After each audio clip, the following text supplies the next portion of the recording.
నమస్తే, నేను మీ జనం టీవీ శంకర్. ఈరోజు 15th ఆగస్ట్ స్వాతంత్ర దినోత్సవం 79వ. ఈరోజు నరేంద్ర మోడీ భారతదేశ ప్రధాని ఎర్రకోట నుండి జాతిని ఉద్దేశించి ప్రసంగిస్తూ ఆర్ఎస్ఎస్ ని కొనియాడి 100 సంవత్సరాలు పూర్తి చేసుకోవడానికి వస్తుంది.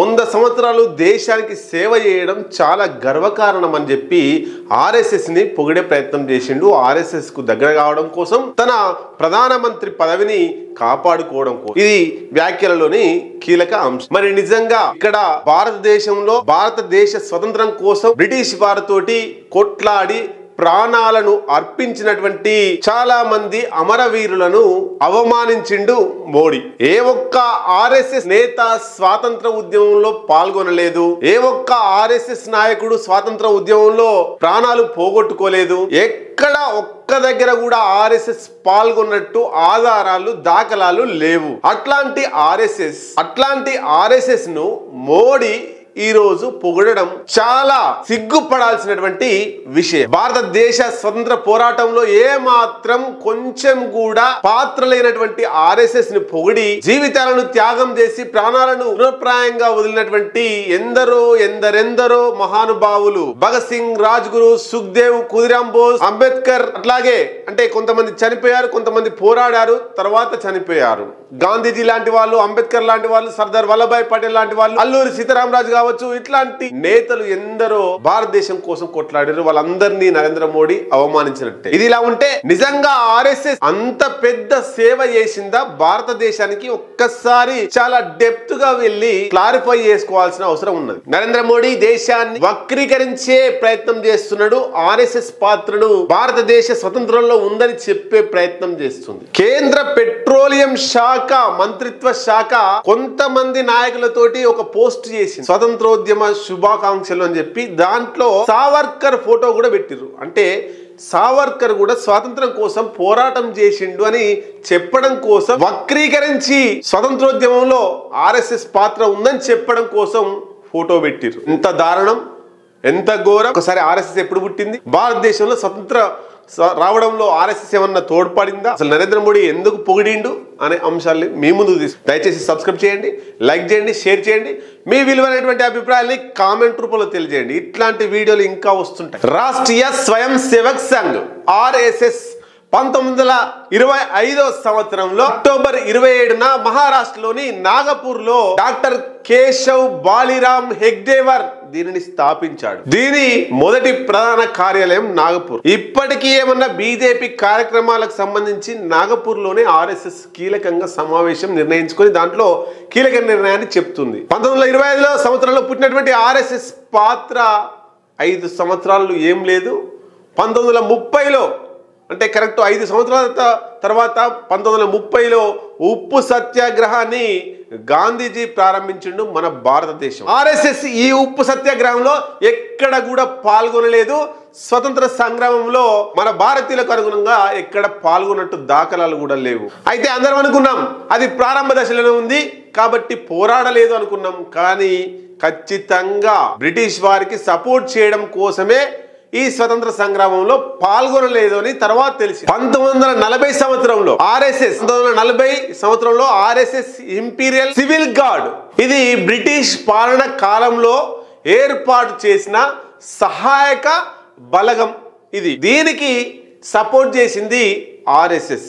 అంటే ఇది భారతీయులకు వ్యతిరేకంగా బ్రిటిష్ సహాయక బలగాన్ని వాళ్ళు ఏర్పాటు చేసుకుంటే వారికి సపోర్ట్ చేసింది తప్ప భారతీయులకు, భారతదేశంలో పోరాడుతున్నటువంటి వారికి ఎక్కడ కూడా సపోర్ట్ చేయలేదు. రెండో ప్రపంచ యుద్ధం జరుగుతున్న సమయంలో భారతదేశంలో బ్రిటిష్ ప్రభుత్వం పౌర రక్షణ, పోలీసు సహకారం, గార్డు విధుల కోసం కొంత వాలంటరీగా కొన్ని గ్రూపులను ఏర్పాటు చేసుకుంది. ఆ గ్రూపులకు ఈ ఆర్ఎస్ఎస్ సపోర్ట్ చేసింది. దీంట్లో ఆర్ఎస్ఎస్ కార్యకర్తలు, వాలంటీర్లు కూడా పాల్గొన్నారు. వక్రీకరించే ప్రయత్నం చేసింది.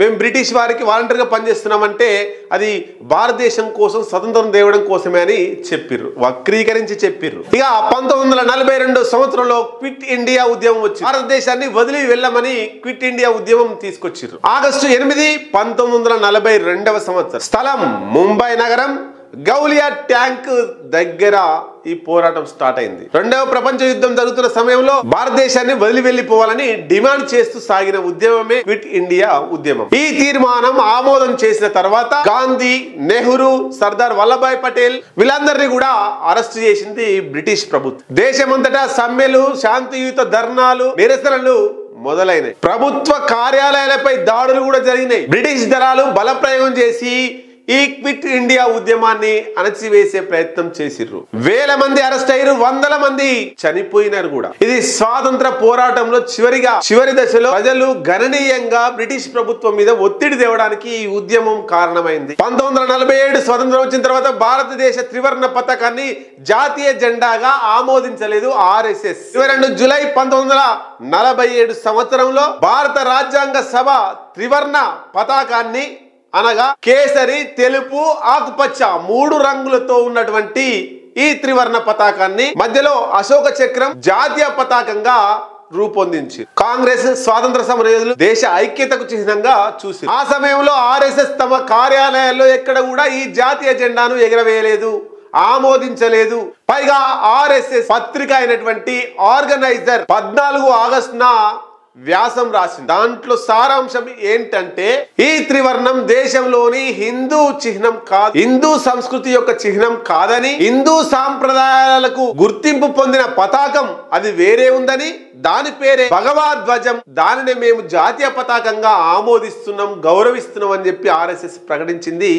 ఈ ఆర్గనైజర్ అనే పత్రికలో ఆర్ఎస్ఎస్ 1947 నుంచి 2002 వరకు ఆర్ఎస్ఎస్ తమ కార్యాలయాల్లో కొన్ని కార్యాలయాల్లో జాతీయ జెండాను ఎగరవేయలేదు. 1948 సంవత్సరంలో మన దేశ జాతి పిత గాంధీజీని నాథురామ్ గాడ్సే కర్కశంగా కాల్చి చంపిండు. ఆయనే ఆర్ఎస్ఎస్ కార్యకర్త. జనవరి 30, 1948 సంవత్సరం గాంధీజీ ప్రార్థనకు పోతున్న సమయం సాయంత్రం 5:17 న్యూఢిల్లీలోని బిర్లా హౌస్ దగ్గర సంఘటన జరిగింది. ప్రార్థనకు వెళ్తున్న సమయంలో గాడ్సే దగ్గరగా వెళ్లి తుపాకీతో గాంధీజీని కాల్చి చంపిండు గాడ్సే ఆర్ఎస్ఎస్. ఆ తర్వాత ఫిబ్రవరి 4, 1948 భారత ప్రభుత్వం గృహ నిర్మాణ శాఖ కేంద్ర మంత్రి సర్దార్ వల్లభాయ్ పటేల్ ఆర్ఎస్ఎస్ ని నిషేధించారు. ఇప్పుడు చెప్పుకుంటారు కదా పటేల్ అని, ఆ పటేలే ఆర్ఎస్ఎస్ ని నిషేధించింది. ఈ గాంధీ హత్యలో పాల్గొన్నటువంటి వ్యక్తి ఆర్ఎస్ఎస్ కు సంబంధం ఉంది, ఆర్ఎస్ఎస్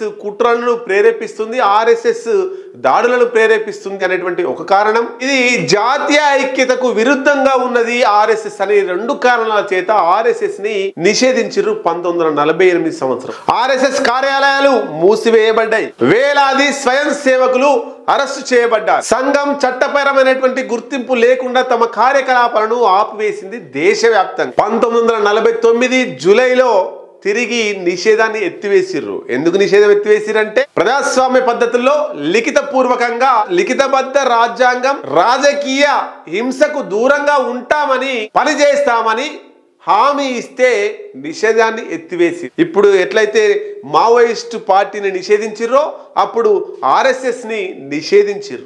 అంగీకరించినటువంటి ఆర్ఎస్ఎస్ జూలై 11, 1949 రోజున నిషేధాన్ని పూర్తిగా ఎత్తివేసి హిందూ కోడ్ బిల్ అంటే చాలా ప్రతిష్టాత్మకంగా డాక్టర్ బిఆర్ అంబేద్కర్ తీసుకొచ్చినటువంటి ఒక చట్టం. ఆ చట్టంలో సారాంశం ఏంటంటే స్వతంత్రం వచ్చిన తర్వాత భారత రాజ్యాంగం సమాన హక్కులు ఇచ్చిన వివాహం, వారసత్వం, దత్తత, ఆస్తి హక్కులు ఇట్లాంటి అంశాలలో అందరికి సమానంగా ఉండడం లేదు అని, హిందూ సమాజంలో మహిళలకు ఆస్తి హక్కులు, విడాకులు, దత్తత హక్కులు పరిమితంగా ఉండేవి కాబట్టి వారికి పూర్తి స్థాయిలో హక్కులు రావాలని ఈ చట్టం ఉద్దేశం. కాబట్టి హిందూ కోడ్ బిల్ అనేటువంటిది తీసుకొచ్చిండు అంబేద్కర్. దీన్ని పూర్తిగా ఆర్ఎస్ఎస్ వ్యతిరేకించింది. హిందూ మత సాంప్రదాయ వర్గాలు దీన్ని మతపరమైనటువంటి జోక్యంగా చూసినాయి. ఇది హిందూ సమాజాన్ని బలహీనపరుస్తుంది అనేటువంటి కారణంతో వ్యతిరేకించి పెద్ద ఎత్తున నిరసనలు జరిగినాయి. దీనికి వ్యతిరేకంగా అంబేద్కర్ నిరాశతో 1951లో ఆయన రాజీనామా చేసి 1955, 1956 ఈ బిల్లును విడగొట్టి విడివిడిగా పాస్ చేసిర్రు. 1955 Hindu marriage act, 1956 Hindu succession, Hindu minority and guardianship, 1956 Hindu adoption and maintenance act 1956 ఇట్లా విడగొట్టి తీసుకొచ్చారు. హిందూ కోడ్ బిల్ కు వ్యతిరేకంగా ఆర్ఎస్ఎస్ చేసిన అధికారిక అభ్యంతరాలు, ఆర్గనైజర్ పత్రికలో వచ్చినటువంటి వచనాలు ఇవన్నీ కూడా మనం గూగుల్లో కొడితే ఇవన్నీ వస్తుంటాయి. నేను చెప్పిందంతా కూడా ఆర్ఎస్ఎస్ మన స్వతంత్ర ఉద్యమంలో ఎట్లా పాల్గొంది, ఎట్లా మనకు అనుగుణంగా ఉన్నటువంటి విధానాన్ని ఎట్లా అపోజ్ చేసింది, అననుకూలంగా లేని విషయాన్ని బ్రిటిష్ వారికి ఎట్లా సపోర్ట్ చేసిందని తేవడంలో భాగంగా ఈ వీడియో మేము ముందుకు తీసుకొచ్చాం. కాబట్టి దీన్ని బట్టి మనకి ఏమర్థమవుతుందంటే ఆర్ఎస్ఎస్ పాత్ర శూన్యం మన భారతదేశ స్వతంత్ర సంగ్రామ పోరాటంలో. గొప్పలు చెప్పుకోవడానికి ప్రయత్నం చేస్తుంది బీజేపీ. మేము స్వతంత్ర సంగ్రామంలో పాల్గొన్నామని చెప్పుకోవడానికి చరిత్రను వక్రీకరించి దేశ ప్రజల ముందుకు రాబోతుంది. ఈ విషయాన్ని ప్రతి ఒక్క భారతీయుడు ఖచ్చితంగా గమనించాల్సిన అవసరం ఉన్నది.